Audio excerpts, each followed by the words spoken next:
this video, I'll be talking about how to create a slip when you purchase raw material and sub-material. Go to Inventory 1, Purchases, and Purchases again, New Purchases. First of all, select the date when the raw material and sub-material are stocked in a warehouse or factory. I'm gonna choose 21st of December 2022. Enter customer or vendor which you made transaction with.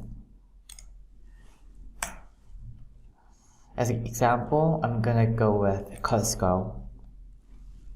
And enter location, which location the raw material and sub-material are stocked in. And then search by item code, name or keyword.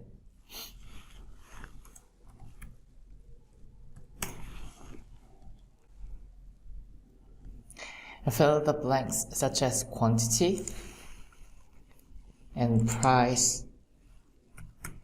and remarks and so on. And lastly, click the Save button at the bottom.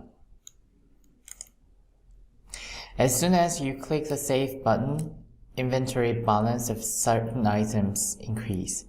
In order to check the inventory balance, go to Inventory 1, Reports, Inventory Balance menu, and then click the Search button. And you can find out this cucumber product balance increase